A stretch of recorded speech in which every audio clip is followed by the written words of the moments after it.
병원에 가면 예전에는 없었지만 요즘에 특별한 병동이 있는데 무균실이라는 것이 있습니다. 무균실. 그러니까 말 그대로 균이 없는 곳인데 실제로 어느 정도까지 균이 없냐면 99.9% 헤파 필터라고 하는 필터를 사용한다고 하는데 정확하게 제가 뭔지는 모르겠습니다. 그런데 그 필터를 통해서 걸러내면은 99.9%의 그 무균실이 된다. 그렇게 이제 결과가 주어져 있습니다. 그래서 병원에서 이런 병동들을 만들고 있는데 저희가 한동안 재작년에 이렇게 그 코로나 사태가 벌어졌을 때에 그 대한항공에서는 이제 그 어떤 특별 항공기에 그 헤파 필터, 방금 말씀드린 그 필터를 사용해서 균을 다 계속 걸러내서 정말 99.9% 무균실과 같은 비행기다 이렇게 주장하고 그렇게 이제 발표를 한 적이 있습니다. 그거에 대한 실제적인 효과에 대해서는 잘 모르겠으나 더 중요한 것은 일단 무균실이라는 거죠. 병원에. 보통 병동에는 없고요. 어떤 곳에 있냐면은 백혈병, 림프종, 조혈모세포 이식실 이런 것들, 그래서 혈액암 있잖아요.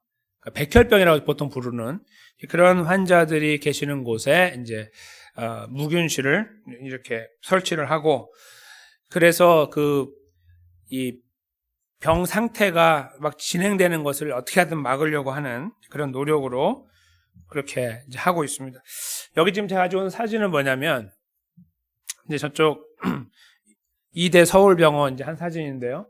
조세모세포 이식실이라고 왼쪽에 있는 저 이제 방이 일종의 그 균이 없다고 이제 전제하는 그런 곳인데요. 오른쪽에 있는 건 뭐냐면 이렇게 하얀 옷 입은 분이 의사분인데 잘 안 보이시지만 이렇게 수화기를 들고 계세요. 이렇게 여기다가. 그리고 저기 창문 유리 건너편, 그러니까 안쪽에는 얼굴을 이렇게 모자이크 처리해서 더 안 보이는데 저만 보이죠. 근데 환자분이 계세요. 이렇게 머리를 다 미시고 이제 거기에서 요양하시거나 이제 수술을 준비하시거나 하는 분이죠. 두 분이 대화를 하는 장면이에요. 왜 저렇게 하냐면 저 의사분은 무균실에 본인이 적응이 안 돼 있기 때문에 만약에 왔다 갔다 이렇게 하게 되면은 무균실 자체가 이제 개념이 무너지게 되잖아요. 그래서 그걸 보존하기 위해서 저렇게 통화를 저렇게 한다고 그래요. 예전엔 저것도 없어서 그 무균실 보존이 잘 안 되거나 아니면 무균실에 계신 분하고 이 의사소통이 안 되는 그런 일들이 많이 발생했다고 하는데 이제 최근에 와서 이런 병동이 생겼다고 그래요. 그래서 이제 저기서 이렇게 거리를 두고 유리 하나 사이에서 서로 의사를 소통할 수 있게 됐다 이런 거죠. 저 무균실이 이제 저에게 보여주는 거는 환자에 대한 어떤 배려, 그리고 그 보호하고자 하는 본능, 그리고 열정, 의지 이런 것들을 나타낸다고 볼 수 있어요. 그래서 만약에 누군가 우리와 관련된 사람이 저런 아주 중대한 병에 노출이 돼서 어려운 가운데 있다면 어떤 병원에서 이런 무균실을 저희에게 소개해주고 넣어준다면 저희 굉장히 고마울 거예요. 왜냐하면 균이 없다는 말은 그 지금 고통당하고 있는 병으로부터 조금이라도 연명할 수 있으니까라는 어떤 일말의 희망이 있기 때문일 것입니다. 그래서 무균실이라는 말은 일단 세균을 다 걸러내서 최대한 깨끗한 환경을 만든다, 이제 그런 것이죠. 옛날에 그 마이클 잭슨이라는 사람도 유명한 가수, 워낙 그 부유한 사람이었잖아요. 그분도 무균실에서 지낸다는 그런 기사를 읽어본 적이 있습니다. 그러니까 자기가 더 오래 살기 위해서 이제 이 병균으로부터 자기를 보존하려고 하는 그런 것이죠. 한편으로 이런 것이 좋긴 하지만 어떤 의미에서 저희 삶에서 이제 뭐 아시는 분은 아시지만 균이 없다는 것이 항상 좋은 것은 아니다. 이건 알고 계실 거예요. 그렇죠? 너무 깨끗하게 되면은 그런 곳에만 있다 보면 사람이 면역력이 떨어져서 실제로 밖에 생활 아예 하지 못하게 될 수도 있고, 거기에만 살다 보면 이런 것들이 또 있다고 하는 단점도 알고 있어요. 그러나 이렇게 깨끗하게 살 수 있는 환경 속에 우리 세상이 전체가 돼 있다면 지금보다 훨씬 더 오래 살 수도 있을 것이고 건강하게 살 수 있을 겁니다. 오늘 읽은 본문은 굉장히 특별한 본문입니다. 제가 제목 속에도 넣어드렸지만 출산이 죄입니까? 이거예요. 출산이 죄입니까? 성경을 읽다 보면 의문스러운 일들이 가끔씩 드러나죠. 저희가 이해가 잘 안 되는 부분들이 가끔 드러나는데 오늘 본문은 뭐 기적이라서 저희가 믿지 못하는 일이고 너무 큰 일이고 그런 게 아니라 너무 자연스러운 거, 너무 가까이 있는 건데 이거에 대해서 하나님이 굉장히 극도의 민감한 반응을 보이고 계신다는 생각을 하게 돼요. 마치 무균실을 우리에게 요구하는 것처럼 아무것도 균이 없는 인간을 요구하는 것처럼 말이죠. 이 부분은 저희가 잠깐 살펴보면서 의도가 무엇일까 한번 저희가 생각하면 좋겠습니다. 과연 하나님께서 보실 때 출산은 죄입니까? 아이를 낳는 게 죄입니까? 이 부분에 대한 대답을 저희가 본문 속에 찾아보려고 합니다. 일단은 이 레위기 12장은 총 8절밖에 없기 때문에 짧아요. 짧은데 이 전체 내용은 뭐냐면 여인이 출산할 때라는 내용이에요. 출산을 하게 되면 일단 기본적으로 7일 동안은 부정하다, 더럽다는 거예요. 그 여인이 출산한 여인이 더럽다 이렇게 표현하고 있고 8일째 되는 날, 만약에 그 낳은 아이가 남자아이면 8일째 되는 날 할례를 행한다. 그렇게 오늘 본문 앞부분에 기록이 돼 있어요. 그런데 그렇게 할례를 행한 것은 가능한데 이 엄마 되는 사람은 출산으로부터 33일 동안 한 달하고 3일을 더하는 거죠. 오늘날로 하면 33일 동안은 불결해요. 그래서 어디 이렇게 성전 근처에 가거나 뭐 제물을 드리러 가거나 이런 것들을 하지 못하도록 규제를 했습니다. 여성분들에게 굉장히 불쾌한 일이죠. 그 출산의 수고를 다 감당하고 나서 불결하다고 말하니까요. 그런데 그건 아들을 낳았을 때는 그나마 괜찮은 거예요. 딸을 낳으면 2배로 길어져요. 똑같이 7일 동안 불결하고 그 다음에 그때부터 해서 그러니까 59일이죠. 총 66일, 33일에 2배니까 66일 동안 불결하니까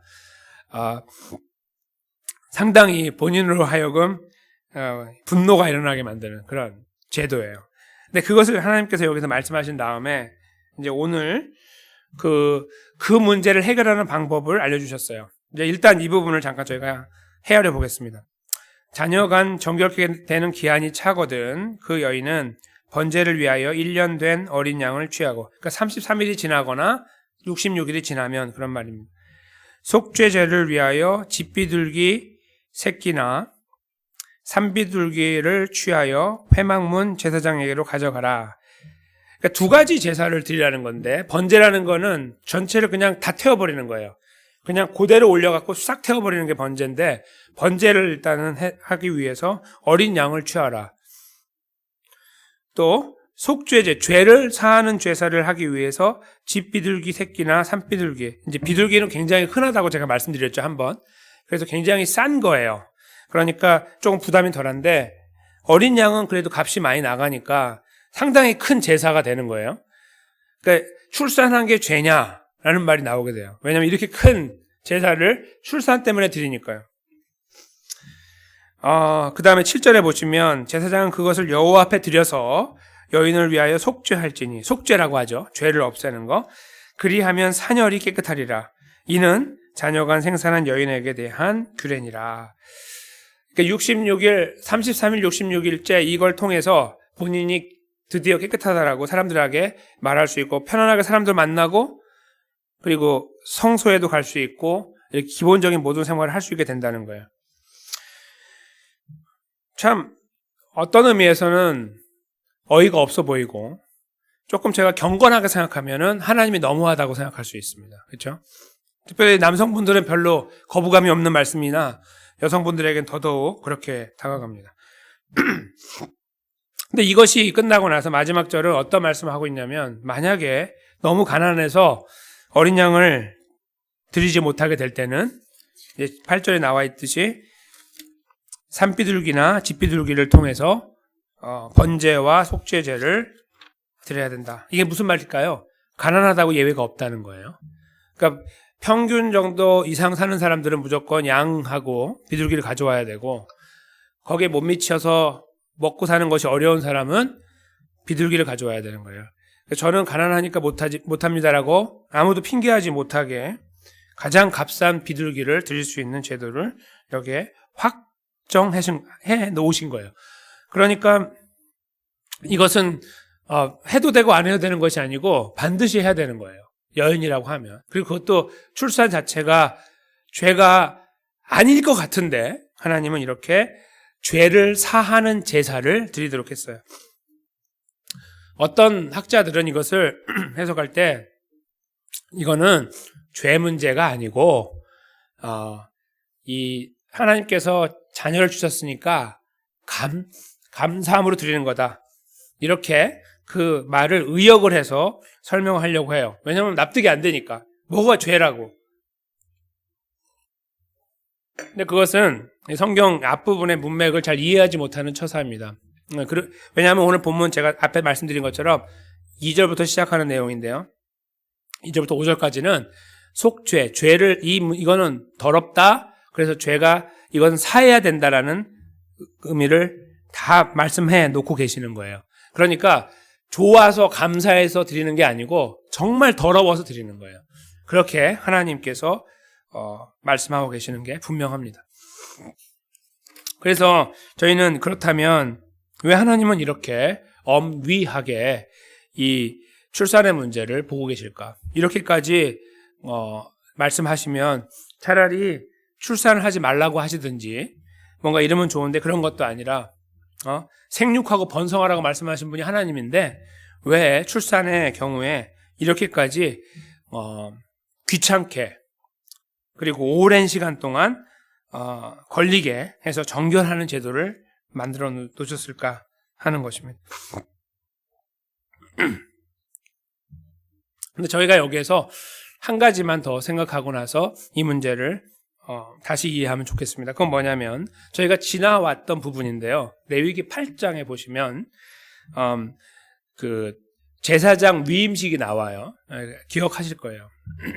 그 제사장 위임식의 그 과정을 진행할 때에 제사를 드리는데 하나님께 거기에 속죄제가 있는 거예요. 지금 잘 생각해 보세요.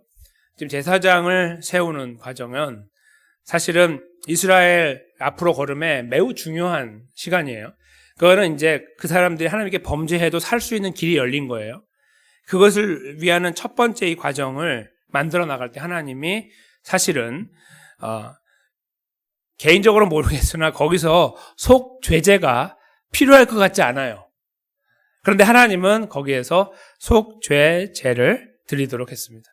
그래서 8장 14절에 보면 하나님께서 이 속죄제를 드려서 제사장들이 죄를 사하도록 하는 과정을 넣어 놓으셨습니다. 그래서 그들이 죄가 사해져야 그 깨끗한 몸으로 백성들의 죄를 위해서 제사를 드릴 수가 있다. 이런 취지일 것입니다. 무슨 말씀이냐면 여인이 출산한 이후에 불결하다고 여기는, 그러니까 깨끗해야 된다고 여기는 하나님의 생각이 제사장을 바라볼 때에 그들조차도 그 속죄제를 드려야 된다고 생각하고 이게 두 가지를 이렇게 한꺼번에 비교를 하게 되면 여인들이 출산 이후에 제사를 드려야 되는 것이 그렇게 불합리하고 잘못된 거라고 여겨지지 않게 됩니다. 즉, 지금 제사장을 세우는 과정에서조차도 하나님께서 속죄제를 원하셨다면 여인의 출산 이후에 드리는 이 속죄제는 그리 큰 문제가 아닐 수 있겠구나라는 생각을 하게 된다는 거예요. 왜냐하면 그 거룩한 과정 속에 전혀 때가 묻지 않아 보이는 과정을 진행할 때에 거기에도 하나님은 속죄제를 하라고 하셨으니까. 여인의 출산과 더불어 실제적인 몸에서 이렇게 유출되어지는 그런 것들이 사실은 이렇게 사람이 깨끗한 환경이 아니잖아요. 그렇죠? 그런 것들로부터 해서 당시에 더 요즘 같은 무균실이 있는 것도 아니고 그렇기 때문에 더 많이 이렇게 병균에 노출되기 쉬웠을 것입니다. 더운 지방에서. 그렇죠? 그런 것들을 다 감안하면 7일 정도는 어느 정도 이해가 되는데 그걸 33일까지 연장하시고 그리고 그 끝자락에 가서 죄 문제로 그것을 여기고 정리하게 하신 하나님. 여기에서 저희는 하나님의 특별하신 성품을 만나게 됩니다. 그것은 무엇이냐면 조금의 터럭 같은 잘못도 용납하지 않으시는 분이라는 겁니다. 저희가 계속해서 레위기 속에서 하나님의 그런 성품들을 발견해 나가고 있죠.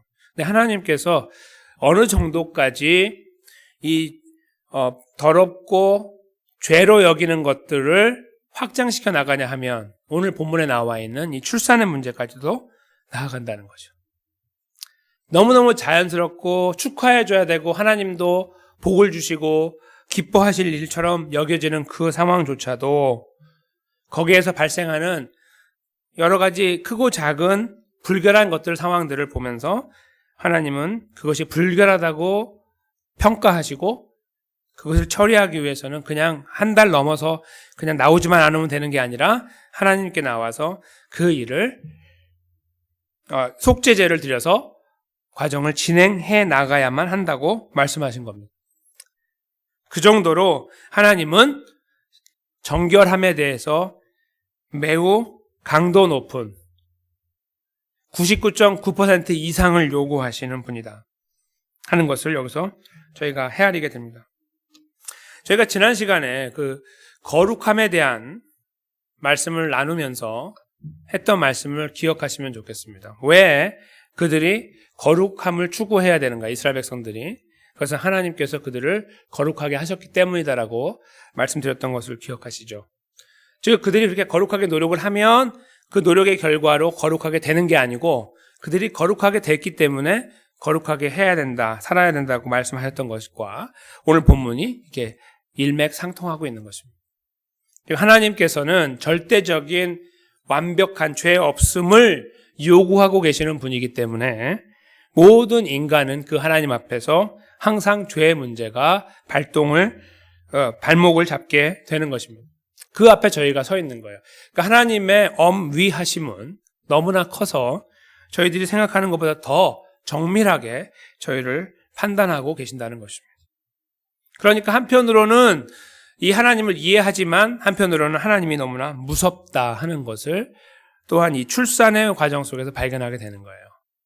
그러니까 출산을 죄로 여기시냐, 그 문제는 저희가 조금 더 깊이 논의를 해봐야 되는 문제입니다. 그러나 여하튼 출산 끝자락에서 죄를 사하는 제사를 드리는 것은 맞습니다.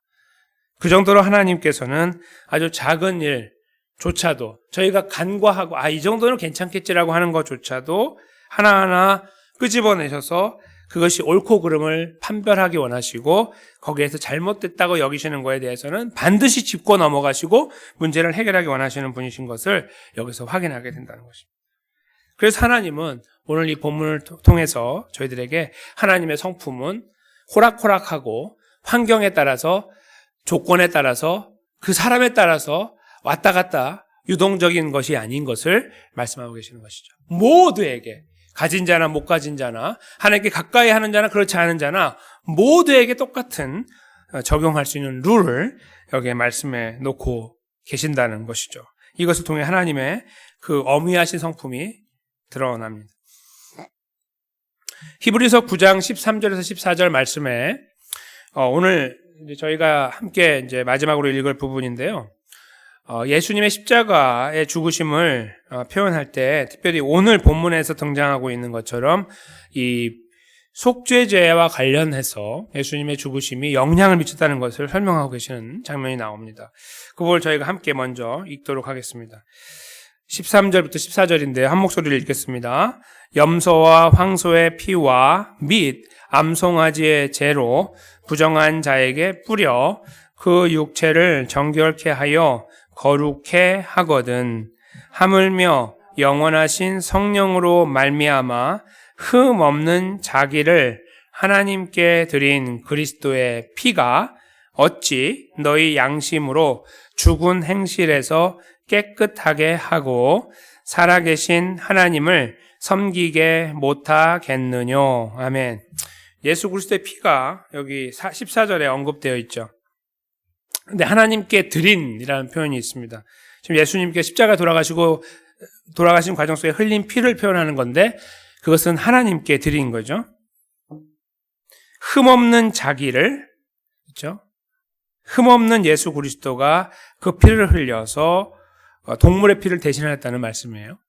지금 오늘 본문에 드러나고 있는 이것은 하나님은 어떠한 경우에도 이 죄의 문제를 넘어가지 않으시는 분이라서 이렇게 즐겁고 감사함이 있는 출산에조차에서도 하나님은 속죄제를 요구하실 정도로 엄히하신 분이신데 그렇게 그 관계를 유지해 왔던 이스라엘이 이제 예수 그리스도를 만났다는 겁니다. 근데 그 예수 그리스도께서 무엇을 하셨냐면 이 동물들로 하여금 그 죽음으로 하여금 정결하게 만들어줬던 과정들, 속죄제라는 과정을 통해서 정결하게 만들어줬던 그런 과정들을 다 걸머지고 흠없는 자기 자신을 하나님께 드리셔서 우리로 하여금 죽은 행실에서 깨끗하게 되어 살아계신 하나님을 섬기는 자리에 세워주셨다는 말씀이에요. 이게 무슨 말씀일까요? 더 이상 저희들이 출산이 죄인가를 문제 삼지 않아도 되고 어떤 경우에서도 저희가 약하고 부족하고 때로는 눈 감고 넘어가고 하나님이 안 보시겠지 하고 넘어가고 이렇게 하는 것조차도 다 예수 그리스도께서 걸머주셨다는 말씀이죠. 한 번에 걸머지시고 십자가에서 돌아가셨다는 것입니다. 그래서 우리의 죄의 문제가 하나님은 너무너무 심각하게 보시는데 그 모든 심각성의 문제가 다 말끔히 없어지게 됐다, 씻어지게 됐다, 정리가 되었다라고 말씀하고 계시는 거예요. 오늘 본문에 이 말씀이 왜 걸맞는가, 왜 필요한가 하면 저희가 이 본문의 말씀만을 붙잡고 있으면 우리 마음에 석연치 않음과 불안함이 생기고 불안전함이 생겨요. 두려움도 생기고. 그런데 예수님께서 이 땅에 오신 목적이 바로 그 두려움의 문제, 죄의 문제, 더러움의 문제, 또 불안전한 문제를 해결하기 위해 하셨다 하는 것을 동시에 저희가 듣는다면 이 어미하신 하나님 앞에 저희가 설 수 있도록 우리 마음이 준비가 된다는 겁니다. 그것은 방종하고 아이고 다 끝났네 예수님이 다 하셨으니 이제 우리가 대충 살아가면 되지 않겠는가라는 이상한 말을 꺼내지 않게 만들어줍니다. 어떻게 그럴까요? 하나님은 너무 무섭다는 겁니다. 죄는 결코 용납하지 않으시는 분이다. 그러나 예수님이 그 죄를 사하셨으므로 우리가 더 이상 지옥 가는 죄에서, 지옥에 떨어지는 죄에서 구원받아 있다. 더 이상 그 문제로 걱정할 필요가 없다는 것을 확정하고 계시는 거예요. 그러나 그것이 저희들에게 주는 의미는 더 크다는 것이죠. 그 어미하신 하나님이 예수님을 통해 우리를 구원하시고 우리의 죄 문제를 해결해 주셨다면 우리가 그 하나님 앞에 설 때마다 진실로 감사함이 있어야 되는 것이 아닐까라는 겁니다. 그리고 더 나아가서요. 우리는 얼마나 정결함에 대해 목말라 하고 있는가도 생각해 봐야 됩니다. 정결이라는 것은 예수님이 다 해결했으니 대충 얼버무리고 가면 되는 것처럼 여길 때가 참 많고 저희들의 양심이 많이 무디어져서 말과 행동과 마음과 생각 속에서 저희가 더 정결하게 올바르게 하려고 하는 노력들이 약해지는 경우를 많이 경험합니다. 특별히 어떤 특별한 상황을 만나서 마치 출산이 죄인가라는 상황처럼 하나님, 이 상황은 아니지 않습니까? 하나님도 보시다시피 이것은 내가 억울합니다 하는 어떤 그러한 이상한 우리만의 감당할 수 없는, 용납할 수 없는 상황을 만날 때 저희는 저희 스스로 그 하나님의 눈을 가려버리려고 할 때가 있습니다. 하나님의 눈을 가리고 덮어버리고 나서 그 일을 진행해버리고 싶은 거예요. 그런 욕망이 우리 안에 생길 수도 있습니다. 오늘 본문은 저희들에게 그렇게 걸어가는 삶은 옳지 않다는 것을 알려주고 계시는 겁니다. 하나님을 진실로 이해한다면, 그 엄위하신 하나님을 진실로 이해했다면 저희는 결코 그렇게 방종할 수 없고 저희들 삶을 대충 어디에 끼워 맞춰서 대충 흘러가는 것처럼 다 그렇게 가니까 거기에 대충 편승해서 가도록 만들어주지 않는다는 겁니다. 용납하지 않는다는 거죠. 다시 한번 저희들 돌아보게 만들어주고 우리는 하나님 앞에서 하나님의 정결하심, 하나님의 거룩하심에 따라서 그 거룩한 자의 그 거룩한 백성이 되었다는 사실 앞에서 거룩함을 추구하고 가고 있는가? 그걸 하려고 하는가? 따라가려고 하는가? 우리 삶에서 이루어가려고 하는가? 이런 질문을 저희들에게 남겨주고 있다는 겁니다. 그러므로 저희가 이 말씀의 끝자락에서 다시 한번 이 말씀을 마무리할 때 우리는 정결함에 대하여 얼마나 열정을 가지고 있는가? 하나님 백성이라는 사실이 우리로 하여금 정결하게 가야 된다는 그 방향을 제시하고 있다는 것을 잘 이해하고 계시는가라는 질문도 제가 추가적으로 해드리고 싶습니다. 너무나 쉽게 우리가 표현하고 나타내고 있는 우리의 삶의 모양 속에서 정결함이라는 것이 자꾸 사라져가고 깨끗함 이런 것들이 자꾸 사라져가는데 아무런 양심의 가책이 없어지는 예수님이 다 하셨는데요 뭐 하는 그런 논리 속에 저희가 잘못되게 파묻혀 있는 것은 아닌지를 이 말씀 속에서 깊이 돌아봐야 될 거라고 생각합니다.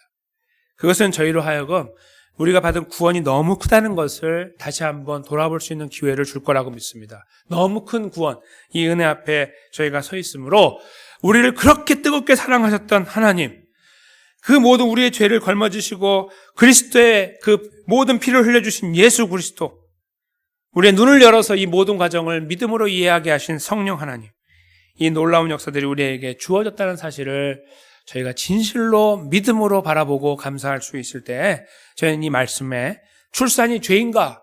라고 던지는 것에 하나님이 죄라면 죄지라고 우리는 분명하게 말할 수 있으며, 그리고 하나님이 만약에 그거 싫어하시고 힘들어 하신다면 우리는 그 앞에 무릎 꿇어야 되지, 내 말과 행동이 잘못됐다면, 하나님이 그렇게 원하지 않으신다면 우리는 진실로 구원받은 사람이기 때문에 그 자리에 더 정직하게 서야 되겠지 라고 우리가 답변하면서 주님의 은혜를 구하는 자리까지 나아가야 된다고 믿습니다. 오늘의 우리의 삶을 깊이 점검하고 언행심사가 하나님 닮은, 하나님 백성 닮은 정결함을 추구해 나가고, 그리고 가기 위해 발버둥 치고 바꾸어 나가고 변화시켜 나가기 위해, 변화되기 위해서 하나님 나를 바꿔주십시오, 나를 새롭게 해주십시오를 계속해서 기도하면서 우리 안에 함께 하시는 예수 그리스도, 이 걸음을 완성하셔서 우리를 그 거룩한 백성의 자리에 세우신 우리의 구원자 예수 그리스도를 더욱더 힘있게 의지하면서 오늘 저희들의 걸음, 주어진 거룩한 백성의 걸음을 한 걸음 한 걸음 포기하지 아니하고 주님과 더불어 걸어가게 되시는 사랑하는 성도들과 저의 삶이 되기를 주님의 이름으로 간절히 축원합니다.